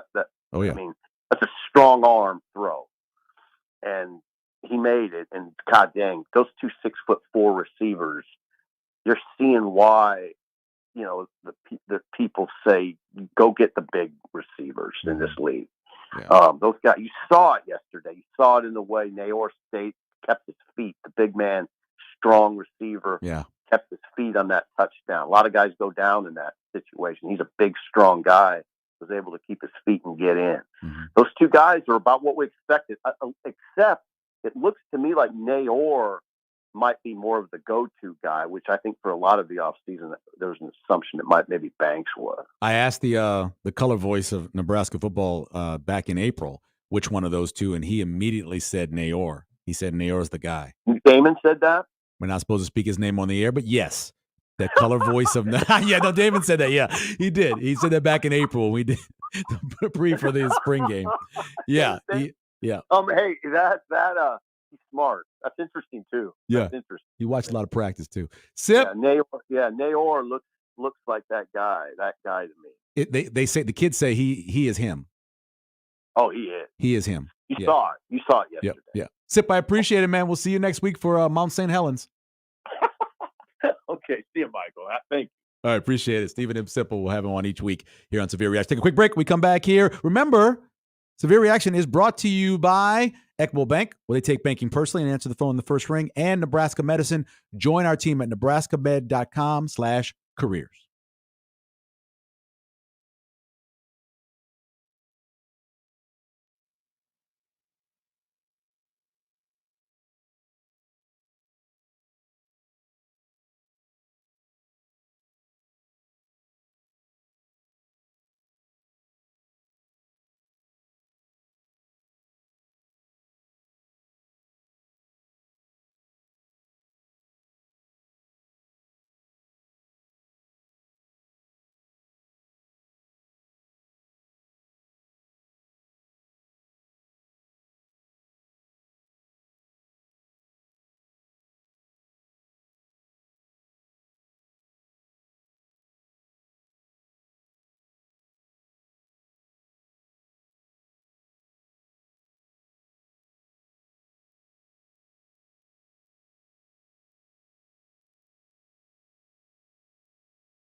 How about this? The eye. Lieben trips the fullback. They turn hand off to Gabe Irvin, and he is fighting his way into the end zone. Touchdown, Nebraska. Just good old-fashioned power. Kick out, down block, crease. 6 of them. Right at the one. I formation. Love it. Gabe Irvin, the deep back. Turn, hand it off to Gabe right up the middle. Touchdown, Nebraska. His second touchdown of the day, and the Huskers put 6 more on the board. But, I mean, that's just good old-fashioned icing. Get the little kick out, insert. Power football, I formation. Sounds familiar. Welcome back to Severe Reaction here on 1620 The Zone, 402-951-1620. Great, awesome to hear Greg Sharp on the call all day yesterday, seeing him before the game. So happy. We know the fight he's having with cancer and the battle he's going through now. We are so happy that he that he's there calling games. And did a great job. I thought he was strong all the way through the game. I always go back and I have the headsets there when a highlight happens. I put the headset in so it's always delayed a little bit, and I go over and mark it on my recording. And I mean, he sounded good. It was awesome. I'm so glad that he was there calling the game because it's been a tough battle that he's going through. Really tough battle. Let's go over some of the stuff that went right. Pretty simple. I think you know most of them. We've already gone over a few things, but having 8 different people run the ball, that's not counting the quarterbacks, because 3 of the quarterbacks had runs, 33 carries from the top 4, and then 11 pass catchers with Nayor and Banks having 12 for 182 and 2 TDs. That is a successful opening game against an inferior opponent. Get everybody touches. I know Malachi Coleman had some injury issues this offseason, and he's a little behind, but everybody else pretty much who could walk that was out there standing on the sidelines as a wide receiver or a running back got a touch. And that's what that's what you should do when you're playing against this type of opponent. Number 2, the return game. Isaiah Garcia Castaneda, IGC, 3 returns for 25 yards, punt returns. It may not sound crazy, but last season, Nebraska as a team, 16 returns for 48 yards. More than half the production from 2023 just happened on Saturday in the punt return game. And then, if you watch it, Ja'Cory Barney's going to break one on the kickoff return. You can just see it. He was close a couple times. He had the 135-yard return. You can see it. He's going to break one. So, return game looked great. Some good punts from Brian Buschini. He did a good job as well. What did he end up having? He had 2 punts for 48.5 yards. Average. So, I mean, got it done. I had one boomer. I think he had one that was 48 and one that was 51. I think something like that was his 2 punts. And then the third one, we went right, third down conversions. Nebraska was 11 of 17 on the day. It was a weird run for third downs. I always track them. I know you can do it on the computer, but I keep it down here to know what the situation was. 3 for 3 to start. Then they failed on 3 in a row, of which they did go for it on fourth down the first time. Then they went 8 straight in a row that they converted on third down. And they were all manageable. Look at this. 2, 5, 4, 3, 5. Here's a 12-yard one that it converted with a 15-yard pass, and then 4. That is efficient first and second down offense to leave you at short. Compare that to what UTEP was. UTEP didn't have their first third down to go of 7 yards or less until the fourth quarter. They were all like 8, 11, 11, 13, 11. That's how they were with their third downs. Nebraska was doing very well on first and second down. After yesterday, Nebraska is second in the FBS in third down conversion percentage. 64.7 is where Nebraska is after yesterday. 64.7. That certainly went right. In terms of what went wrong, we'll take a quick break. We'll go over those. Not a lot for what went wrong. Just a couple of observations. We'll do that when we come back here on Severe Reaction on 1620 The Zone.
let me ask you this. Did they count the safety as a turnover?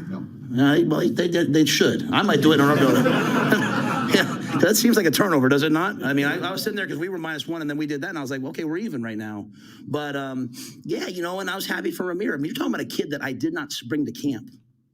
Okay, did not bring to camp, and over his body weight, right?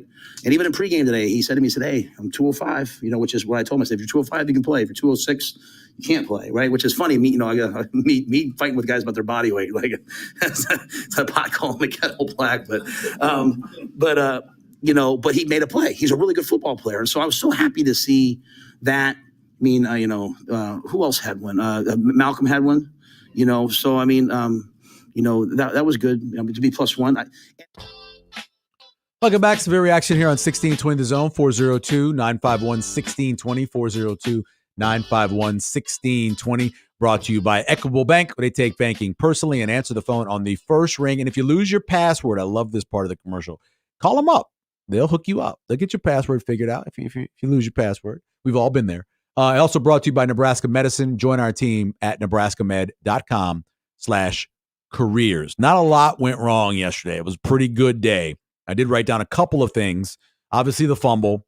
I mentioned earlier the quote from John Heisman, better to die a small child than to fumble the ball.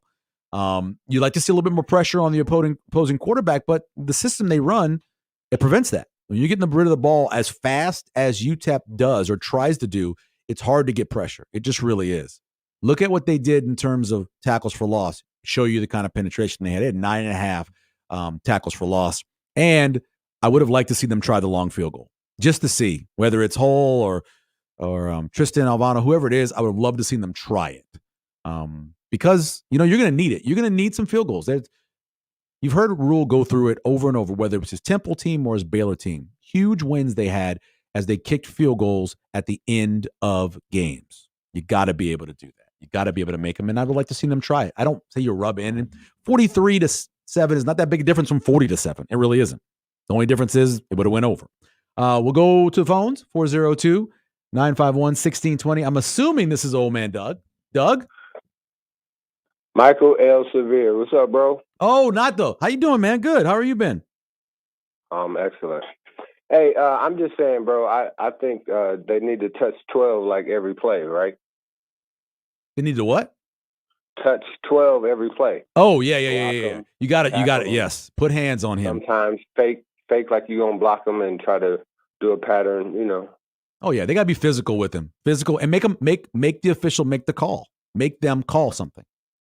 Right. Well, you got to make him play defense. So he can be a little bit tired or. I don't know if he gets tired. I don't know if he's human. I don't know if the man is human. We got to test that, bro.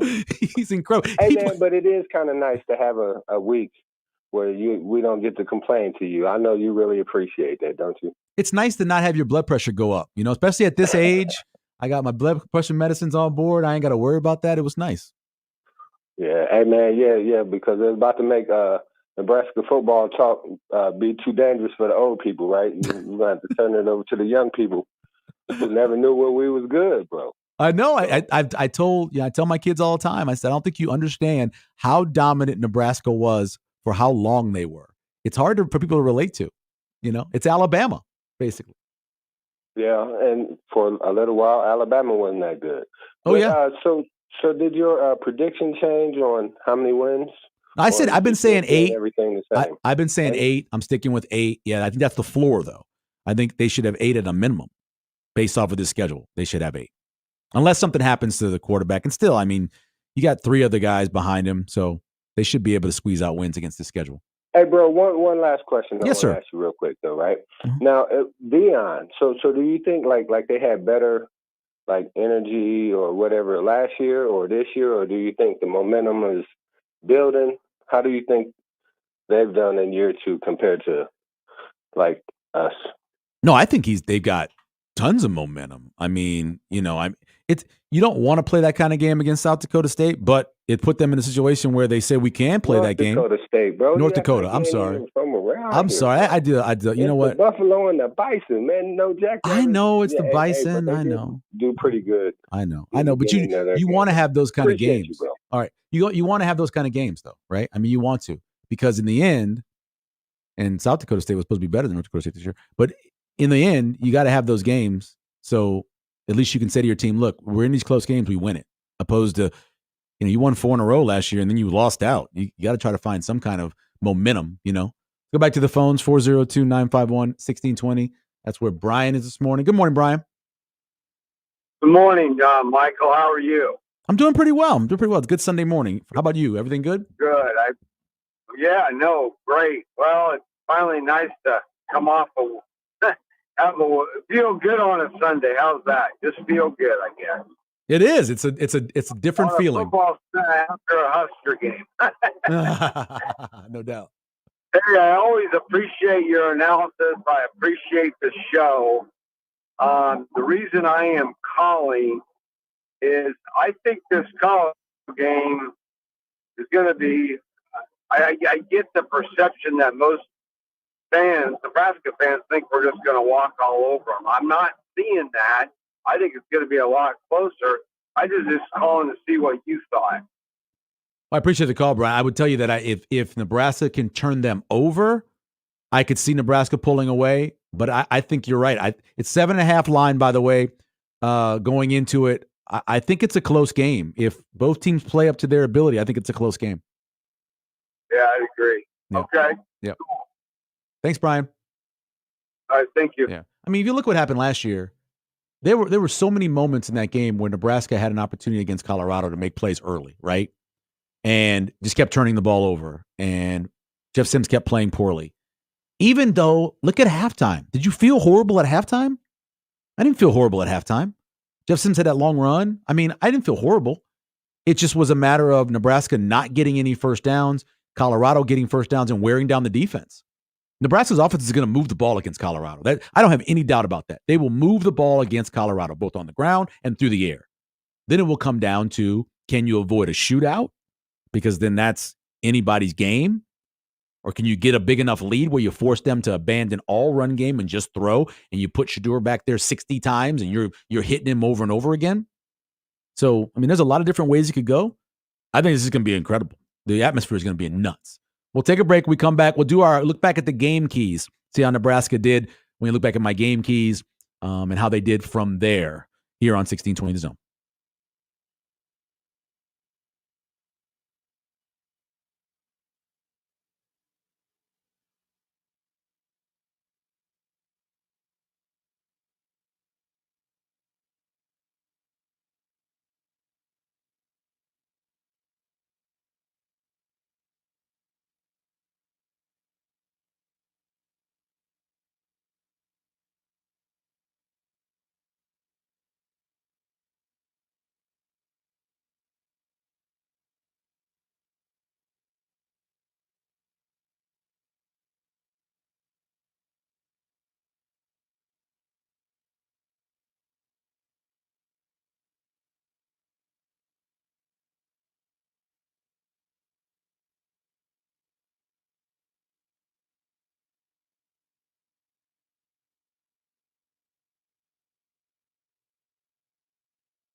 Yeah, we're a lot. I mean, we're better than we were, right? And so, even the crew that was here, they said, hey, "What do you want to see on offense?" I said, "Well, last time you called one of our games, you called us a disgrace on offense." So, and they were kind of like, "Oh, we don't mean that." I said, "No, we were. Like, I don't take that offense. Like, that's where we were. The thing I didn't do was overreact. I didn't fire Sat and fire everybody. I said, okay, we'll get a little bit better." And now you're out there. You see guys making plays. You see the O-line block and tight end. I mean, our tight end play today was excellent. They had some catches, but they had a lot of key blocks. So, our check game, the ability to, check runs was so much better. So yeah, I just think we're better than we were, and we're going to continue to get better. And welcome back to Sphere Reaction here on 1620 The Zone. Hey Joey, what does Matt Rule have in his wallet? Better not be cash because you can't pay with cash. No, receipts. The man keeps receipts. He's got the receipts though. He always brings up stuff from the past. They said that the offense was miserable or whatever like that. He keeps receipts. That's what he has in his wallet. Let's look at the game keys and see how Nebraska did based off of those. My first key going into the game was limit the yards from the minor back position, a.k.a. Cam Thomas. And Cam Thomas had the one big play, He ended up having 7 receptions on 71 yards. They limited him very well. And then he had a nice punt return late in the game, almost 30-yard punt return late in the game, but they did a good job of really the best offensive threat that UTEP had, much like when Louisiana Tech came in last year. They had Smoke Harris. Same thing here with Cam Thomas, and Nebraska did a great job on that first key. Second key was finishing drives. We talk about this a lot. If you cross the midfield point, if you get over your opponent's 40-yard line, you have to get points. And usually the magic number is about 4.5 for finishing drive rate. Score at least 4.5 points every time you cross the opponent's 40-yard line. Yesterday, Nebraska crossed the 40 9 times and got 40 points. So that's about 4.4, right into that 4.5 number I was talking about. But you think about it. They had 2 drives that ended in downs. You had the fumble. You look at those 3 drives, and then you look at the field goal. So if all 4 of them end up being touchdowns, obviously it's another 28 points. You've got a perfect finishing drive rate.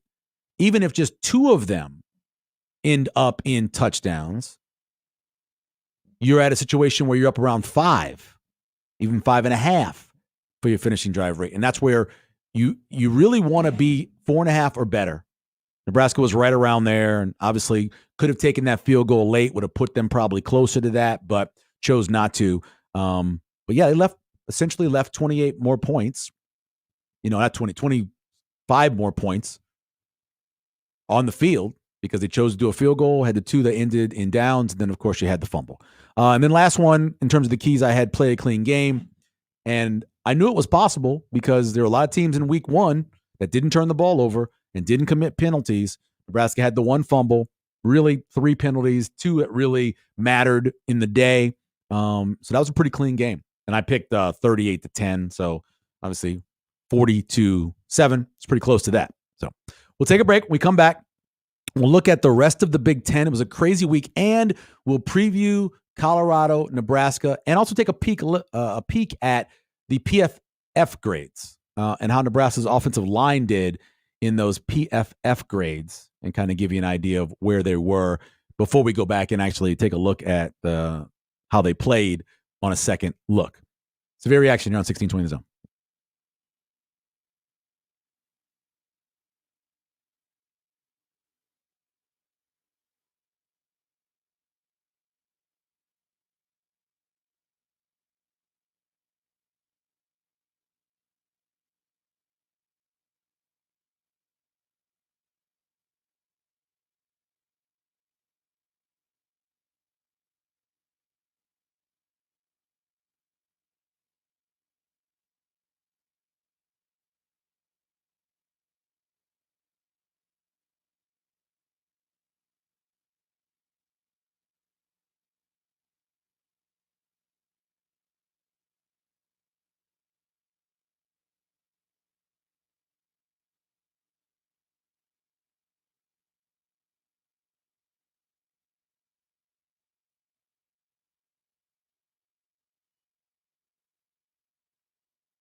basically a point after. Ball will be spotted at the 10, a 20-yard field goal.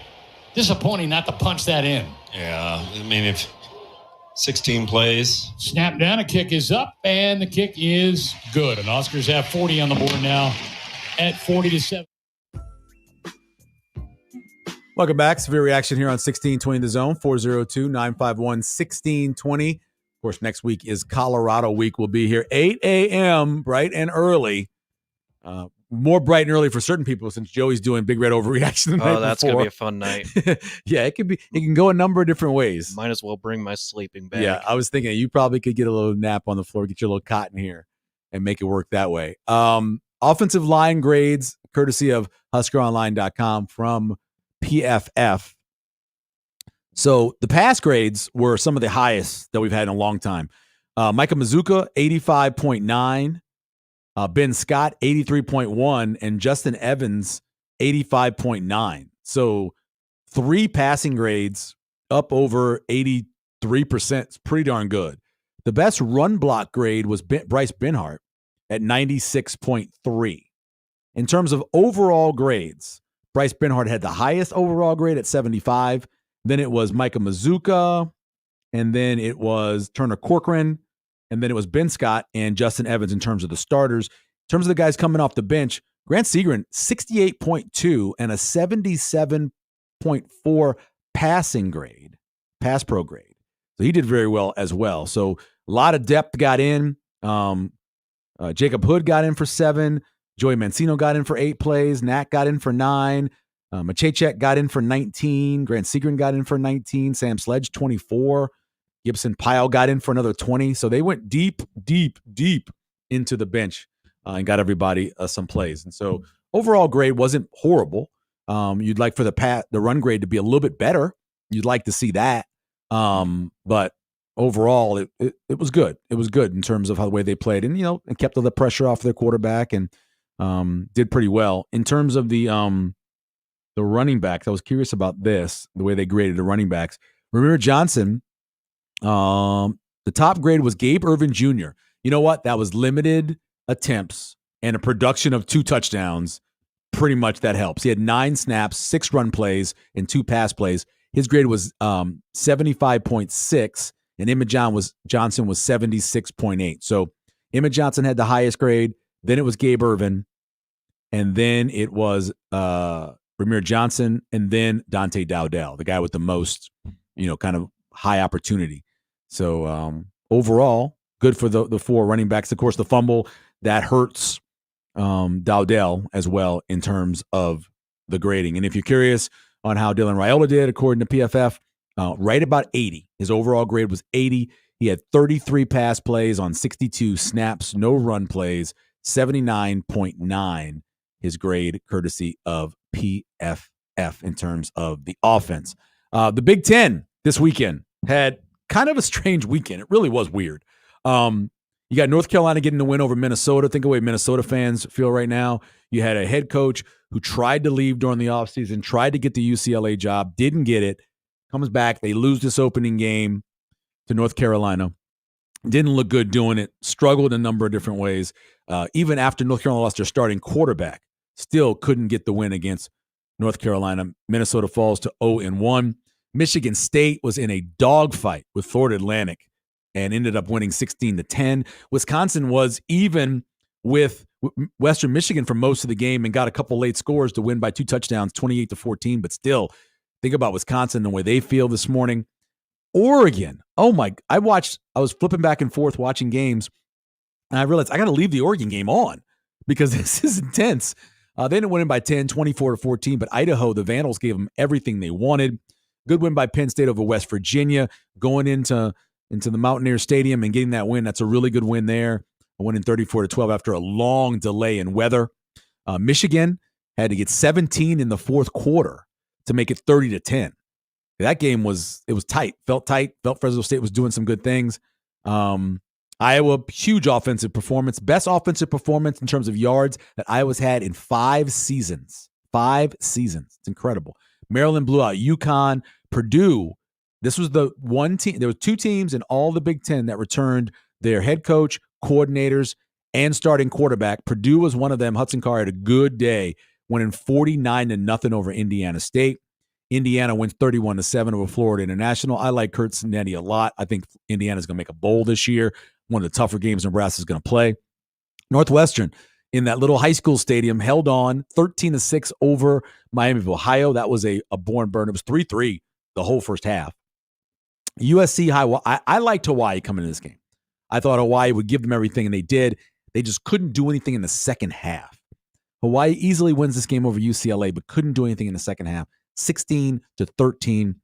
Hawaii covers, but cannot get the win. And then Washington, 35-3 over Weber State. And they took care of business there as well. I left out Ohio State over Akron, which, for a while, it was 17-3 at half.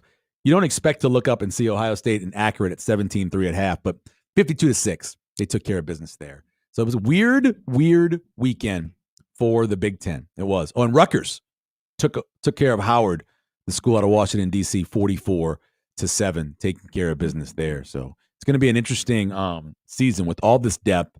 I know it was kind of a weird thing for Oregon. That's not the way it's going to be, but it was strange to watch. It really was strange to watch. All right, so looking ahead to Colorado next week. 6:30 is the time. The game is supposed to come on.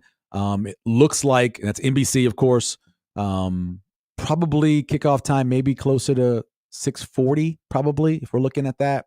I'm guessing that Colorado's going to throw the ball a lot, so it'll probably be a long game. Shedeur Sanders, 26 of 34, completion rate 76.5, 445 yards, 13.1 yards, and 4 touchdowns, 219.4 QBR. I know, I said this earlier, you're not supposed to compliment Colorado. But when you watch how tough that kid is, and you watch some of the plays he makes, and you watch guys being in his face, grabbing at his arm, getting out of the way, making throws to spots, I don't know what kind of NFL player he'll be. But with all those traits, I wouldn't be shocked if he is a top 5 pick. I wouldn't be. He's just got all the traits. Now, he holds on the ball too long. We know that. Too many times he tries to make plays that aren't there, which end up being turnovers or bad plays for them. But with the right coaching, with all that skill, man, he impresses me every time he goes out there and battles with an offensive line that's not very good. And then on the outside, Travis Hunter, Jimmy Horn, they combined for 330 yards receiving in the first game of the season. But that O-line, man, I mean, how many times did you see North Dakota State make plays against the interior of that offensive line, get themselves in the backfield, make guys miss? Some guys went unblocked. And again, that's the Bison, who are probably the second or third best team in terms of the rankings, number 2 in FCS.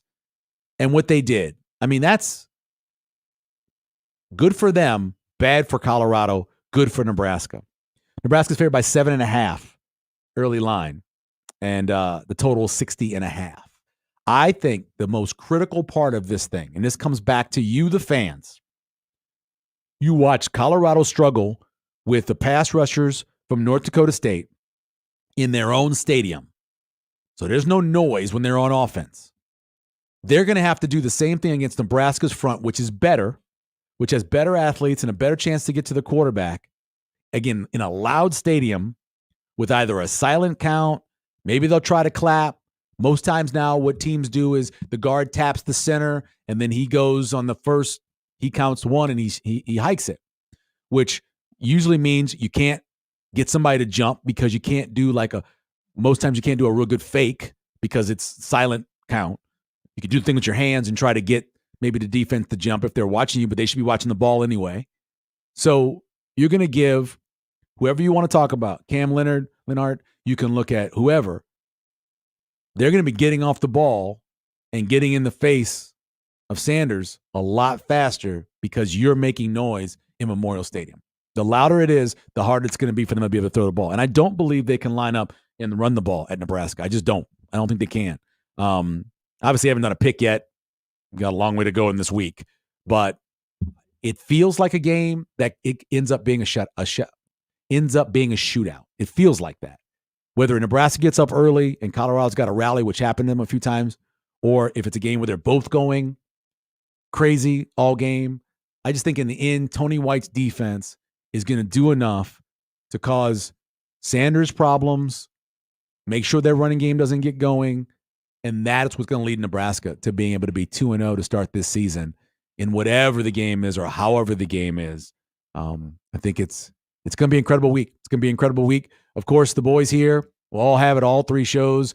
And after hours, we'll take care of business, previewing the game for you. We'll hear from Matt Rule. I think we still hear from him on Labor Day, right? On Monday. There'll be no players, but you'll hear from Matt Rule on Monday to look back and then look ahead. Of course, you'll have a Thursday press conference. Unsportsmanlike Conduct will have it covered for you. And, of course, Connor Happer and the boys on the morning show will be as well. So it's going to be a great week here on 1620 The Zone. And we'll be back Sunday morning, bright and early at 8 a.m. to look back at Colorado and Nebraska. It is going to be a really fun week and a really fun Saturday in Lincoln Memorial Stadium. Thanks to everyone who called the show, everyone who listened to the show. We appreciate it. You, of course, can go to 1620thezone.com, radio replay. They replay it there. We went over a bunch of stuff. We went over all the things that were good, all the things that were bad, all of that. Went over some numbers that we're going to follow all year as well. So check that out in the radio replay. We'll see you back here next week on Severe Reaction on 1620 The Zone.